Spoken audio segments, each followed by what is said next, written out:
Ration କାର୍ଡକୁ ନେଇ ଆସିଲା ବଡ ଅପଡେଟ। ଆୟକର ଫାଇନାଲ କରିଥିଲେ ବି କଟିବନି ରାସନ କାର୍ଡ। ଏନେଇ ଫିଜିକାଲ ଭେରିଫିକେସନ କରିବେ ରାଜ୍ୟ ସରକାର। ଡୋର ଟୁ ଡୋର ସର୍ଭେ କରିବେ ଅଧିକାରୀ। ଏନେଇ ସୂଚନା ଦେଲେ ଖାଦ୍ୟ ଯୋଗାଣ ମନ୍ତ୍ରୀ କୃଷ୍ଣ ଚନ୍ଦ୍ର ପାତ୍ର। ଯୋଗାଣ ମନ୍ତ୍ରୀ ଆହୁରି କହିଛନ୍ତି ଯେ ଅଭିଯୋଗ ଆସୁଛି କି ସେମାନେ ଆୟକର ରିଟର୍ଣ୍ଣ ଫାଇନାଲ କରିଛନ୍ତି। ସେମାନଙ୍କ କାର୍ଡ କଟି ଯାଉଛି କି କିନ୍ତୁ ଏହାର କାର୍ଡ କଟିବନି। ଅଧିକାରୀଙ୍କ ପାଖକୁ ଲିଷ୍ଟ ଯାଇଛି। ସେମାନଙ୍କ ଡୋର ଟୁ ଡୋର ବୁଲି ଦେଖିଲେ ଆୟକର କେତେ ଅଛି ତାହାର ତର୍ଜମା ହେବ। ଏହା ପରେ ଯାଇ କାର୍ଡ କଟିବନି କି ରହିବ ସେ ନେଇ ନିଷ୍ପତ୍ତି ନିଆଯିବ। ଏପରିକି ଅଧିକାରୀଙ୍କୁ ନିର୍ଦ୍ଦେଶ ଦିଆଯାଇଛି କି ଯାହାର ବି କାର୍ଡ କାଟନ୍ତୁ ନାହିଁ କି ଚାଉଳ ବନ୍ଦ କରନ୍ତୁ ନାହିଁ। ପ୍ରକୃତିରେ ଯିଏ ଗରିବ ଥିବ ତାଙ୍କର କାର୍ଡ ରହିବ।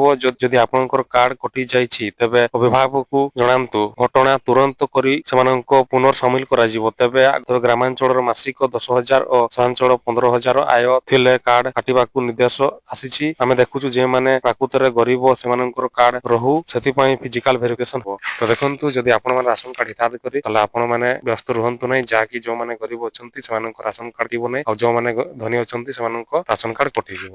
ତ ଏଇଭଳିଆ ଆଜିର ଅପଡେଟ ଥିଲା। ଆଶା କରୁଛି ଭିଡିଓ ଭଲ ଲାଗିବ ତାହେଲେ ସେୟାର କରନ୍ତୁ।